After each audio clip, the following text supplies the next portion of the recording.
We've been doing this series for months now, and it's been really fun. I have so enjoyed getting to know different authors and their books.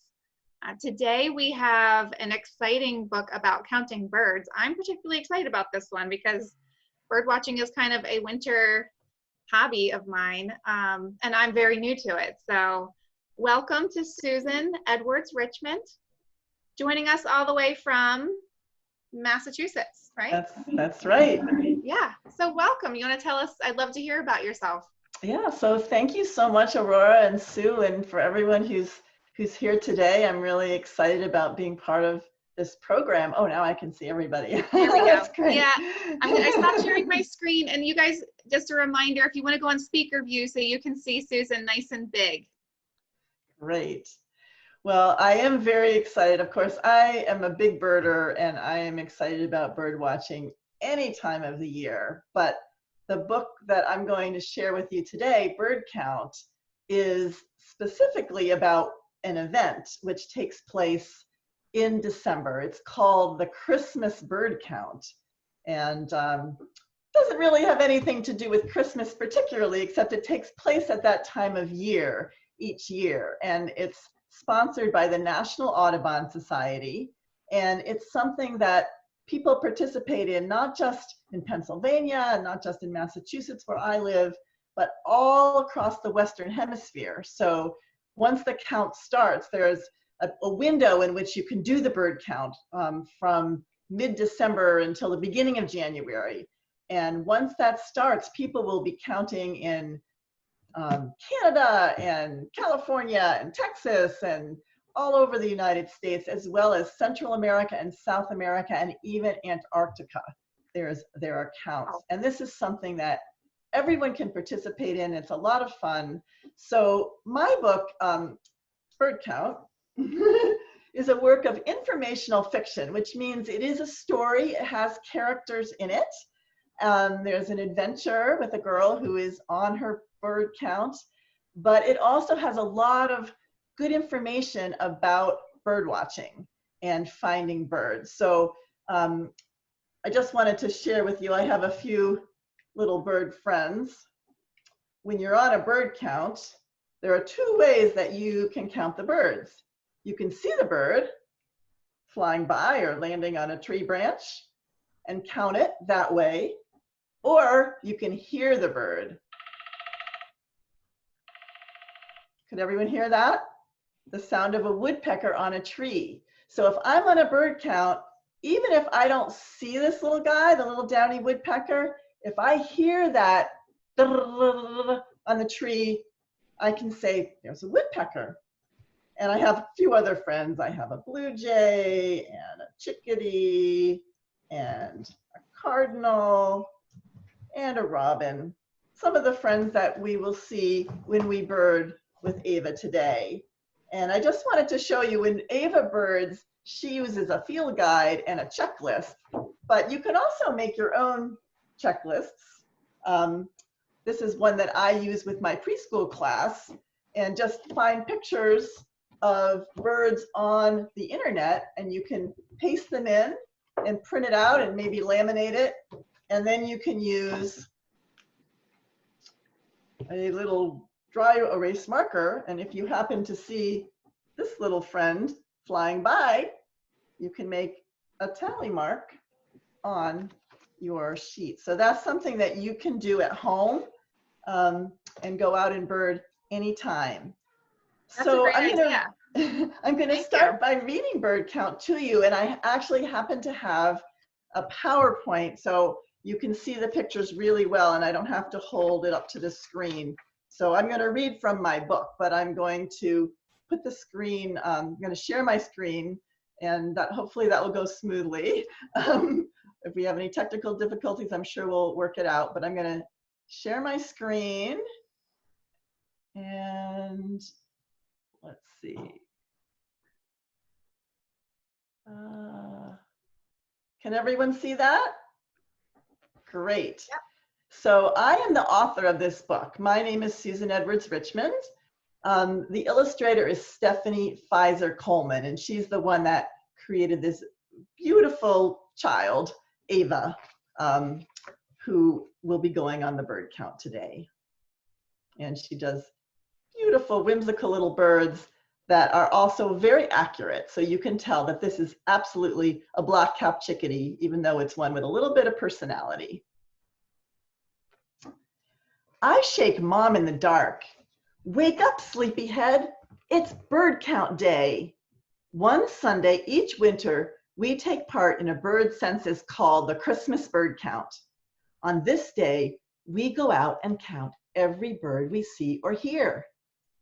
Mom says helping with the bird count makes us citizen scientists.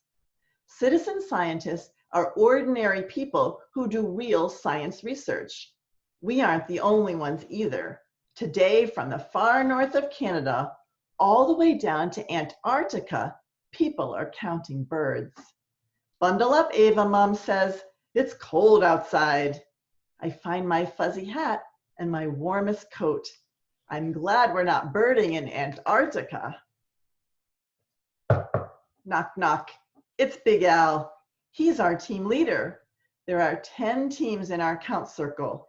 Each team counts the birds in one area. Our team follows the same route every year. Fields, woods, wetlands, neighborhoods, even the center of town. You never know where you'll find birds. Hey, Ava, says Big Al. What are the rules again? He knows I know them, but he tests me every time. Count every bird you see or hear, I tell him. Make sure at least 2 people see or hear it, and don't count any bird twice. The last one is hard, but we do our best.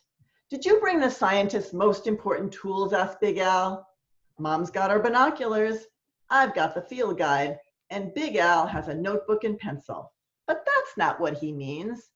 Our eyes and ears, he says. I say, that's right, says Big Al. It's still dark when we back out of our driveway. I roll down my window and hear an owl. Who's awake? Me too. Hoo, hoo, hoo, hoo, hoo, it calls. We can't see it, but we all hear it, so it counts. Why don't you take the tally today, Ava? Big Al hands me the notebook.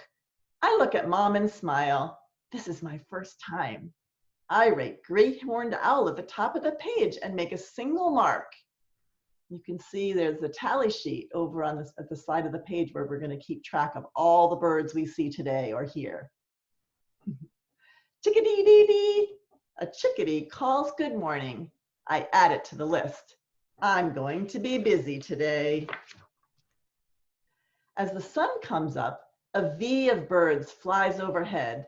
Long necks, slow wing beats, Canada geese flying over.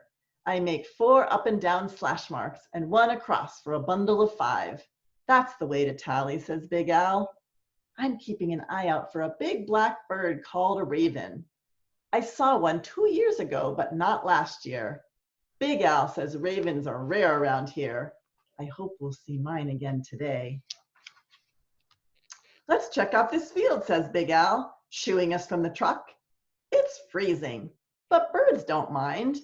8 small birds dip and glide, right at us, then veer away. Goldfinches aren't gold in winter, so the color won't help us, but we know them by the way they fly. 1 bundle of 5 and 3 straight marks. A bigger bird jumps to the top of a bush. I lose sight of it for a moment, then it flaps away in a flash of gray and white. Mockingbird markings.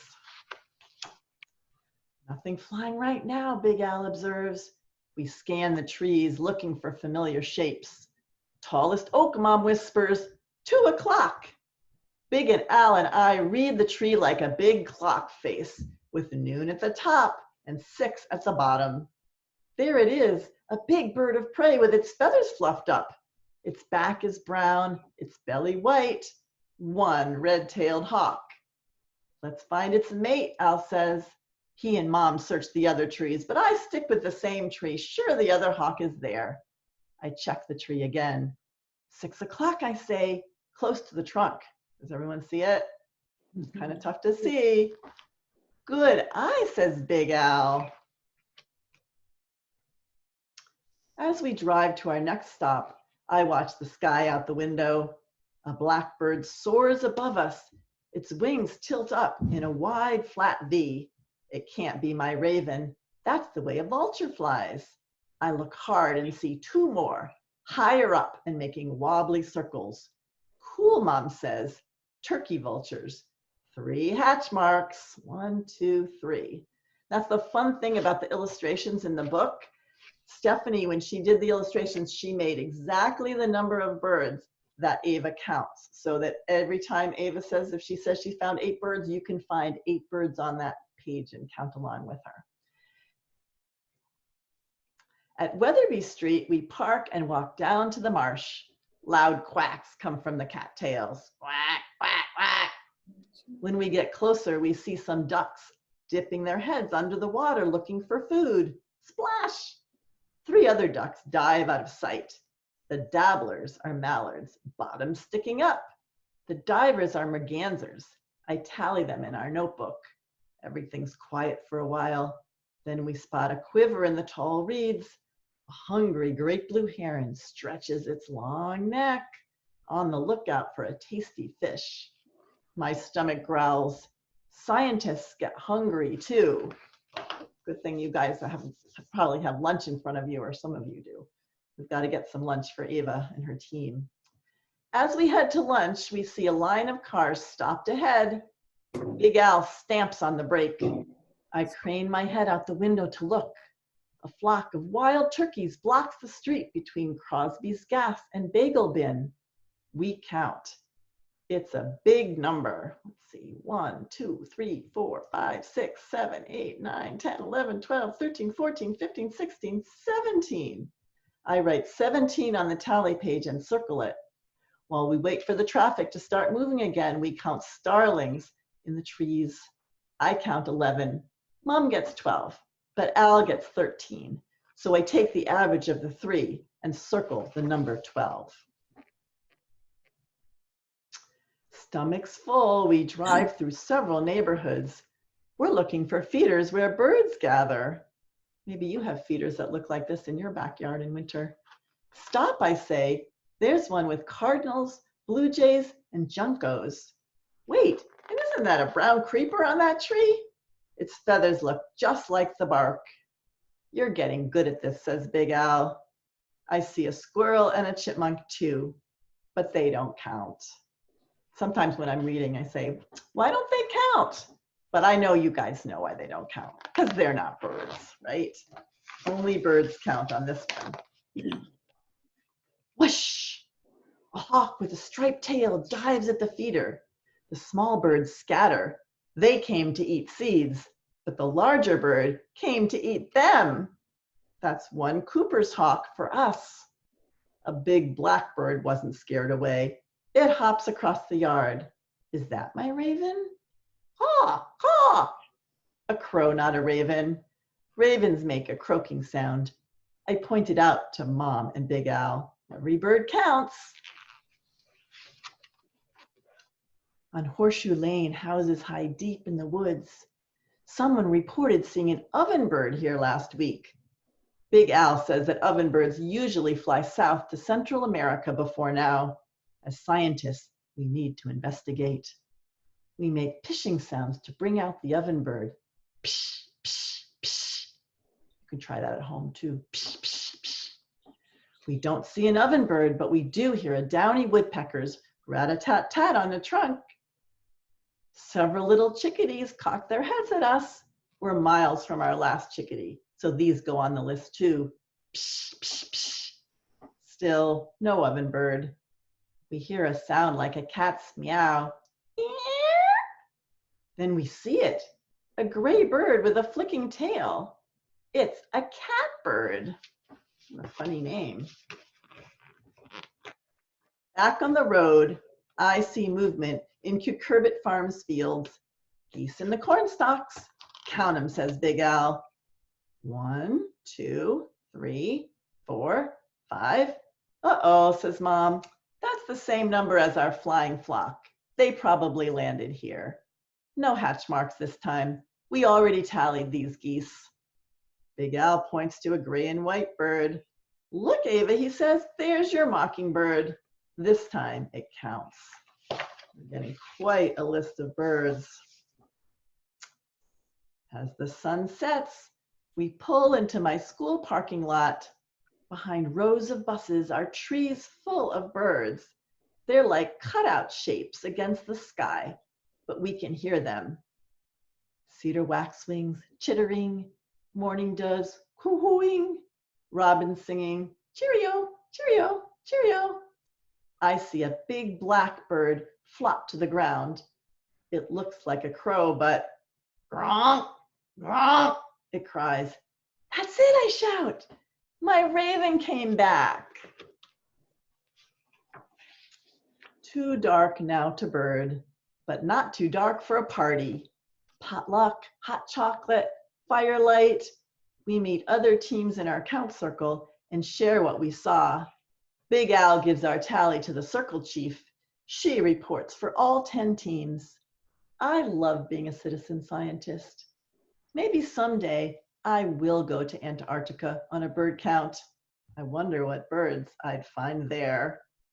You can see all the people have gathered, but look who's also come back. The great horned owl from the beginning has decided to join the party. And then we have a little bit of back matter where you can learn more about all of the birds that appeared in the book, and the author's note that tells you a little bit more about the bird count and some resources for where you can find, how you can go about finding a bird count of your own. So I'm going to stop sharing my screen for a moment, and hopefully you enjoyed going on that adventure with Ava, and you now feel like all ready and set to go and do some bird watching of your own. Yeah, I see. Was that Fiona and Chloe? Thumbs up. All right. Yeah, that was great. Thank you. I saw my favorite bird in there too. Oh, what's your favorite bird, Aurora? My favorite bird is a catbird. Oh, cool. Oh, I'm glad we included it. Yeah. Well, that's great. well, I have a little presentation about how my experiences as a bird watcher were able to be transformed into this book. If we want to do that, or we can have questions, or we can do both. What do you think, Aurora? Let's see. How about we see if there's any questions first, and then we can go back to that, and then wrap up with any more questions. So let's just check in with everybody. Great. What do you guys think? Do you have any questions for Susan? Maybe you want to share your own bird watching experiences, or ask her questions about bird watching. Or maybe you have a favorite bird that you'd like to share. Or you can share your own favorite bird. I see Fiona's hand is up. Go ahead.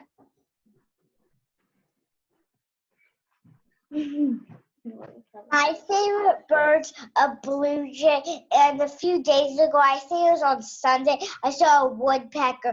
I was able to tell by its red head and its long beak and how it was standing on the tree. Yeah. Oh, that's great. What a great description. They do seem like they're standing on the tree, don't they? Is that Chloe? I don't think my sister's right. Well, I'm excited. I'm glad that I included your favorite bird in my book, Fiona. Does your sister Chloe, she has her hand up. Does she have something she wants to say? Chloe, do you have anything you want to say? My favorite bird is the chickadee. The chickadee. Oh, well, I have a secret. My illustrator, Stephanie Pfizer Coleman, her favorite bird is a chickadee too. And that's why you can see so many chickadees in the beginning of the book and throughout the book. Who else has a question? Cool. Okay, Thank let's you so see. much, Fiona I and Chloe, see for sharing. Calla's hand is up. Go ahead, Calla. Can you unmute yourself? Or Yeah, I like you're think frozen. she's frozen right now. Yeah, let's circle back with her when she's unfrozen. Okay. Does anybody else have a question or comment? I see Kristen. Hi, thanks. We have two questions. The first is, we were wondering if the setting of your book is a real place. Good question. Yes, it actually is. It's modeled after my count circle, because I have a territory that I do every year. I've been doing it for like the last 17, 18 years. So if you happen to, now I live in Stowe, Massachusetts. I did live in Acton. That's both near Concord, if you're familiar with that area. But what this territory is showing is actually based on Acton. My illustrator lives in West Virginia, so she's never been to Acton. So she wasn't really painting anything in particular. But for people who live in the area, there's a couple of little places in there like Cucurbit Farm and Crosby's Gas that actually are in Acton. So there's some fun for to know the local area. Good question. Thanks. And our other question was if we liked your bird sounds and wanted to ask if you have ideas about how to learn bird sounds. Well, there are, of course, a lot of CDs that you can listen to. There's, let's see, I wish I could think of, off the top of my head, I know if you Google it, you will find some very good ones. There's also a site called the Cornell Laboratory of Ornithology, and you can look up any bird you want there and find out about the bird, and also click on the audio for the sound so you can hear that. The best way that I learned bird sounds really is to go birding with someone who knows a little bit more about birding than I do. So I always love to bird with people who are better than me because there's something about, you listen to the sound. Every spring I listen to all the warblers, like 25, 30 warblers I could see in this area. But the ones that stick to me are the ones that I actually see when I'm with someone who can confirm and say, that's a prairie warbler, that's a black and white warbler. But you can also learn. I think I learned a lot when I was very young. I wish I'd done more songs. I learned a lot of my ID probably when I was like from the age, even younger than 10. So I think everybody here is at a great age to start learning your bird ID and your bird songs. You will remember them for the rest of your life. Yeah, I just want to add to that. I have this book. It's called Backyard Birdsong Guide, Eastern and Central. It's from the Cornell Lab, and I got it on Amazon. But it looks like it's no longer. I mean, you can buy used copies, but it's great, and I use it, and my kids use it, and you can, go through all the birds. So that's what I like. I also have an app called iBird Pro, and that's been fun too, to try to listen. That one you have to guess a little more what you might be hearing, and then what I like about that is it has different types of calls, like not just the one, most familiar call, but you might have different. Yeah, so that's just my 2 cents too.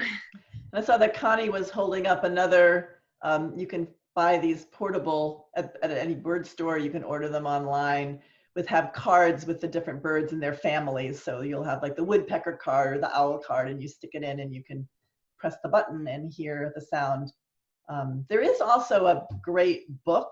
It's sort of like a coffee table size book that has bird calls in it, and you can turn to the proper page and press the button and hear the bird call on that page. So that's a fun book as well. Great question. I see it looks like Calla is unfrozen now, so I'm going to give her another chance to ask her question. Have you ever seen a American woodcock doing its mating dance? I have, and that is so exciting. Have you? Have you gotten to see that? No, but I've seen a video of it on my mom's phone. Oh, well, sometime if you get a chance, I don't know whether the Darby Creek Association does any walks like that. I worked for a wildlife sanctuary that's part of Mass Audubon called Drumlin Farm, and we have some bird walks. And about a year ago, I went on a woodcock walk in the evening with an expert birder, and we did get to see the birds doing their thing, flying up. It's very exciting and beautiful. First you hear them go peep, peep, peep, and then suddenly this and the bird flies up and does this whirling dance. So I highly recommend you get a chance to do something like that if any local organization, birding That organization. is so fun. I had actually tried to reach out to a couple places and, with this webinar to see if we could, suggest some upcoming counts and walks. But with what's going on this year, there haven't been a lot of people committing to the events. But if I find out there are any in-person events going on that are being done safely in our area, I will definitely share that with everyone in the call. Sounds great. So I see that Carolyn and Emily have their hands up. Thanks for waiting patiently. We've been to Drummond Farm. You have, really? Yeah, we usually for Thanksgiving, we visit some family that lives in Framingham. And we're not going this year, but we usually go visit them once at Thanksgiving and maybe sometimes once in the spring. And I don't remember which time it was, but we got to see the chicken house and the cows and what else was there? I don't remember. What do you mean? I don't remember either. You don't remember? That is so exciting. Yeah, wow, you were here. I live just like a 15-minute drive from there. So it's very exciting to think that you were here in my backyard. I teach preschool, and we pond, and we climb the drumlin, and we look in the forest, and we also do farm chores. So we do go to the chicken house and collect eggs and groom Midnight the pony. So hopefully you'll get a chance to come again. Yeah, well, hopefully coronavirus will end, and then we'll get to visit our friends. Will end. I know. It's tough. We're very fortunate to have nature to enjoy, and that's one thing that we can do with our families and our children, and it's out there every day for us. That is so true. I see a hand up in Julianne, Natalie, and Kathleen's screen. Have you ever seen a blue jay? I have seen blue jays. I do see them right out my back window. I have a little forest in the back, so it's fun. Sometimes they come to the feeder. We see them a lot at Drumlin Farm, and a lot of several of my preschoolers. I was actually just doing a report on one of my preschoolers this morning, and I realized that her favorite bird was a blue jay, that she had several times pointed out blue jays and said that she really liked blue jays. Blue jays are also cool because they're kind of mimics, which means that they're able to imitate the song of some other birds as well. So sometimes when you hear a blue jay, most often you hear the jay, jay, jay, but then there's like a song that almost sounds like tinkling bells that they sing. And sometimes I have heard them imitating a red-tailed hawk. I've thought that there was a hawk going, yeah, yeah, and then it's nothing but a blue jay.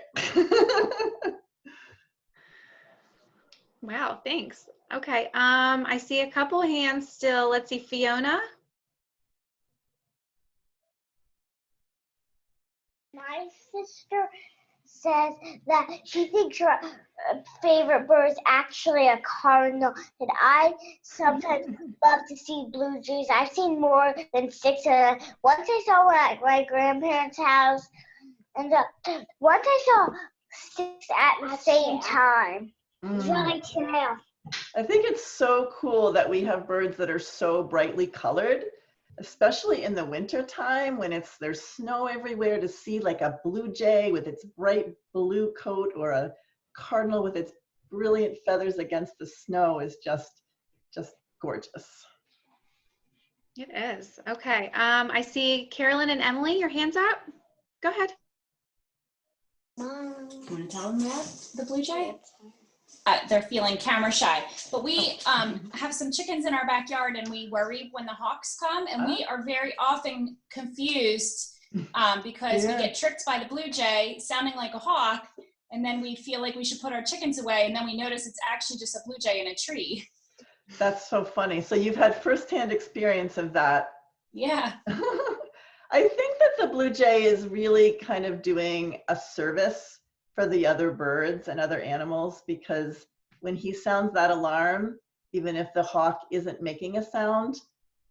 Maybe it's because he sees a hawk somewhere, I don't know. Because they do give warnings to other birds. So sometimes when you hear very loud blue jay calls, it means there's some other predator or threat in the area, and the other birds will fall silent. Great, thanks. Are there any other questions before we have, maybe Susan will give a little more background. Oh, I see Connie. Connie. Go ahead. Hi, Connie. Hi. So I wanted to mention that this is called a bird song identifier. And I have used these with kids. Kids love this thing because they can carry it around and they can choose a bird and listen to it. So that is a pileated woodpecker that I saw very recently. And I wanted to say, I'm down here in Florida. I moved to Florida. Oh, wow. So most of the birds that were in your book, I see down here. Not all of them. So I'm wondering if I'm going to see some of them this winter down in Florida that I don't see now. So, but a lot of the birds that you've mentioned have been down here since I've been down here since May. So yeah, put that in. No, I love birding in Florida because it's amazing. There's just birds everywhere, things that I can't see up here, like wood storks and ibises and the all ospreys kinds of and great blue herons. herons are so common. Yes. That it's amazing. I also wanted to mention that my friend Holly Merker has started an organization called Ornitherapy. Oh. So it's something you might want to look into. They're doing field trips and things like that. But with COVID, it started right before COVID happened. Yeah. But it's called Ornitherapy, and basically it's the therapy of going birding. I think it's great therapy. Whenever you feel stressed, because when you're in nature, you just have to focus on what's in front of you. You can't worry about what happened yesterday or what's going to happen tomorrow. You're just totally in the moment, just like all the other creatures that you're out there with. And I find it so relaxing to just be able to immerse myself in nature and look at what's around me. So for all the kids, I want you to think about when you see a bird, especially a little tiny chickadee, imagine they have all the things in your body in that tiny little body. I'm always amazed by that. And lizards and things. Like they have a heart and a circulatory system and lungs. And I can't believe, like in that tiny little package of a chickadee is all the things that we have in our bodies. I'm just always amazed by that. That's true. Another amazing thing. Oh, sorry. I was just going to say in the winter time, I'm always blown away that these teeny tiny little things are out in the freezing, below freezing weather, and they're fully equipped to handle it. That they can fluff up their feathers and stay warm enough. It's amazing to me. Yeah, it's interesting that, when I say in the book, it's freezing, but birds don't mind. The birds, even the birds that fly south, all of the birds in my book are resident birds, so they usually do stay all winter, although great blue herons, it depends. As long as there's open water, some will stay, but if it's a very cold winter and all the ponds and streams freeze over, then they will leave. Robins, some will migrate. I think sometimes we get robins that are coming from further north, but the birds aren't migrating because it's too cold for them.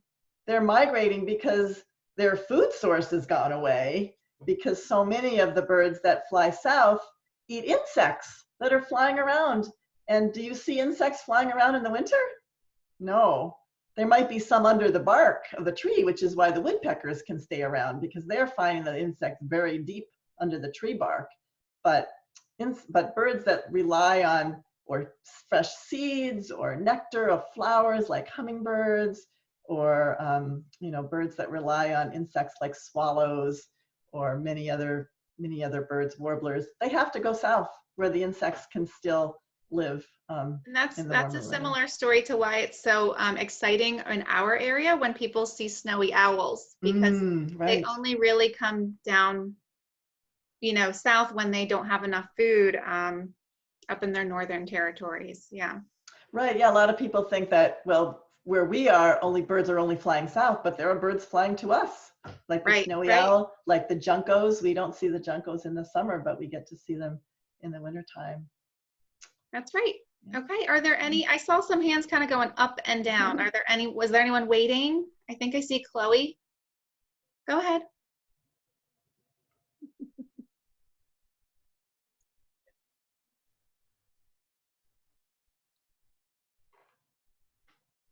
Once I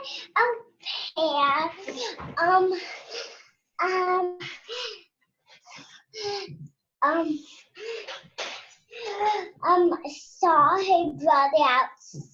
I have and I played brother and I Chloe, is that bird? Chloe. About birds? Chloe. This is about All right, thank you. Does anyone else have any comments? I see a thumbs up in Daryl's screen. Do you have a comment? Go ahead and unmute.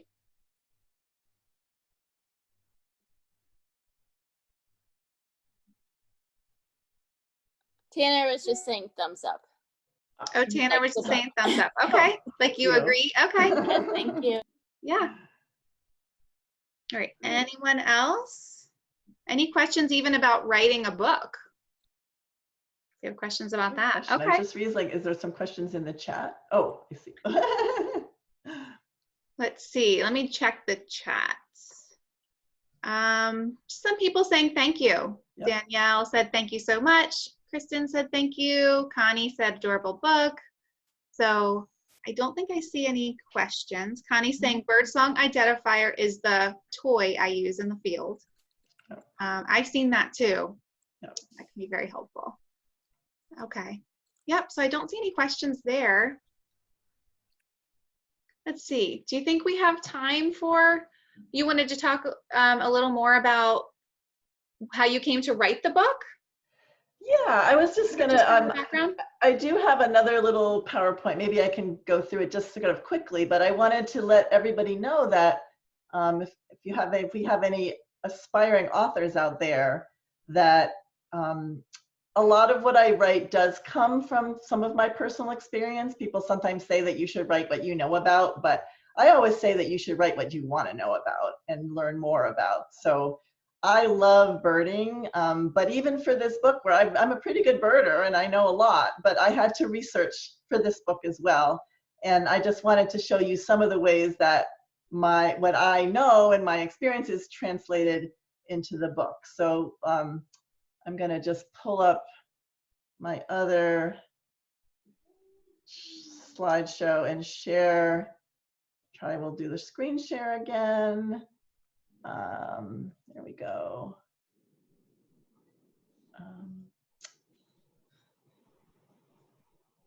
And I call this slideshow Journey to Bird Count. I've revised the title page a little bit, the cover page a little bit. So we'll go through this fairly quickly, but I had some beautiful pictures of birds. I love birds. I've been identifying them ever since I was a child. We always had binoculars on my kitchen table to look out the back window. And these are some pictures of myself in my younger self at like 12 and 16 when I'm hiking in one of my favorite places, Acadia National Park. And I've got my binoculars, my backpack. And here I am counting birds in Monterey, California. Well, I actually didn't count all those birds. That's a lot of birds, but I love to look at them. Those are cormorants, and that was an amazing number of birds to see at one time. I'm glad that wasn't my territory. I don't think I could have counted them all. Here I am all set to bird on the mountainside with my binoculars on a beautiful day. And here's another tool that I sometimes use, a spotting scope. And this is on actually another bird count that I do called the Bird-A-Thon, which takes place in May during the migration season. And instead of counting every single bird I see on this count, you count each species, each different kind of bird you see. This shows all the different territories in my count circle, and I am territory 10. So that I do the same territory every year, so we get very familiar with it. But you can see how all of these towns, there's Acton, and Stowe is where I live now, and Littleton, all of these towns are broken up, and I'm probably in Pennsylvania, your state is all broken up into these territories too, where different teams of people are birding in each area in the state. That's particular to the Christmas bird count, right? That's particular to the Christmas bird count, yes. Okay, because I know like we sometimes just will watch in our backyard, and there's other citizen science projects that have you just tally for your backyard birds too. If you're not That's able right. to travel around in the area, we could just tally and keep count that way too. Yeah, there's the Great Backyard Bird Count, I think takes place in February. If you Google that, you can find, I think the Cornell Lab of Ornithology sponsors that. So here I am with my team leader. This is the real person that I bird with, and his name is Al Segroy. So he was the model for Big Al. The other two characters are not really any particular people, but Al was modeled after Big Al. So you can see what my illustrator, how she reinvented him. She never saw a picture of Al, but Al was very, very tickled to see himself as a character in the book. And here we are out in the field looking for birds. And this shows how Stephanie can reinterpret something that we're actually doing, looking out, scanning the sky for hawks. Here is the checklist that we turn in at the end of the day. We do actually do the tallies with the hatch marks and the cross hatches, but at the end of the day, we submit this list of all the birds that we've seen. This year, we had, how many different birds? I think we had maybe 29 or 30 different species of birds, and you can see the different numbers: 50 Canada geese, 39 house sparrows, and just one golden crowned kinglet, and various numbers for the different birds. And this is how that was translated. My publisher thought that the whole idea of the tallying the birds was one of the more interesting things about the count. So she wanted that readers to be able to do that along with Ava. And this just shows that it takes a lot of perseverance to publish a book, and it's not the first time, it's not the first manuscript you write that's going to get accepted for publication. This was the very first version of Bird Count, and it is nothing like the one that finished. I'll just read a couple of lines here. Grab your binoculars, zip up your coats. Today, everyone counts. One titmouse seesaw sings from the birch. So when I sent that to my publisher, she liked it, but she said she wanted more. And so there's a couple more versions. I actually had to work with, this is my critique group. These are people that are writers and authors and illustrators, and we all help each other out. So when my editor first read my manuscript, she didn't accept it. She said she liked the idea, but she wanted to see more science, more bird watching techniques. And I actually had to completely rewrite the manuscript 3 or 4 times before it got accepted. And I never would have been able to do that without this wonderful community of people who read my manuscript and gave me encouragement and made helpful suggestions. I feel like that's such an important message to young writers, because I know with my own children, when I see them struggling with stories and writing, they feel like stuck because it's not perfect on the first try and they can't get it right. And just knowing that authors rewrite things and they get feedback from other people, and they, other people give them ideas and help them shape what the final product is. I love that message. And I think a mistake that a lot of young authors make when they send their first manuscripts in is they feel like if they get rejected and get some criticism, that the editor isn't interested and doesn't want their work. But I've learned that if they say anything about the book at all, that's a good sign. If they make a suggestion, take it. So these are some of the things that they like. They like the idea of the bird count. They like the character of Big Al, but they wish the reader could learn actual bird watching techniques in the story. So they gave some very specific criticism. I also had the opportunity to see some early sketches by my illustrator. I did not know the illustrator before. That's another interesting thing, that publishers do not expect you to choose your illustrator if you are not the illustrator yourself. They have people that they will look for and find for you. So if you're just a writer and you say, I can't do a picture book because I don't draw pictures, no problem. You don't need to. And, or if you just draw pictures and don't write stories, you could also be an illustrator. So this is one of the first sketches that I got to see and comment on. And that translated into this book, into this spread here, where Stephanie ended up turning the characters around so that they were looking into the book, away from the reader instead of towards us.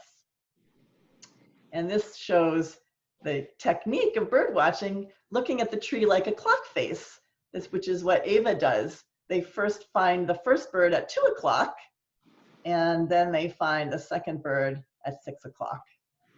And here I am at my bird launch at my local bookstore, and I cannot say enough wonderful things about our local bookstores. So I always encourage people, if you're interested in ordering bird count, you can order it from your local bookstore, or you can order it from Silver Unicorn, because I wanted to work with my bookstore because they did so much to help me and to help me sell my books. And here are just some of my other author colleagues going to some conferences and doing a school visit. And this was a fun event I did at a local Birds Unlimited, and this was a raffle, and this little girl won a raffle of a free book of bird count and Skype visits. Now we do more Zoom visits and Skype visits. And this is my daughter, who's a teacher, who went on a service trip to Puerto Rico, and she was able to bring bird count with her and share it with the students in the school that she visited as well. So it's been a wonderful journey for me. This was my first picture book, my first book for children to get published, and it's taken a long time, but I will have more coming out. So I have, my next one will be out in 2022, which is called Night Owl Night. Fun, great. Yeah. Thank you so much for sharing that and for sharing your day with us, your lunch hour. It's been really fun, and I think that we're wrapping up here. Great, well, it's been so wonderful meeting everybody, and hi Everett or Luke, I can see you waving, Carolyn or Emily, and thank you so much for coming. It was really fun to have this opportunity to meet you all today. And so many good comments and questions. Absolutely. My favorite part. So enjoy your afternoon, everybody. Thank you, Susan. Yeah, I'm going to be you. following up in an email to everyone with links to the book and more about Susan and more about bird watching, so that you can go ahead and get ready to watch some birds. Absolutely. Okay. Thank All you right, so thanks. much. Take care. Have a great rest of Bye. your day. Bye-bye. Bye, everyone. Thank you.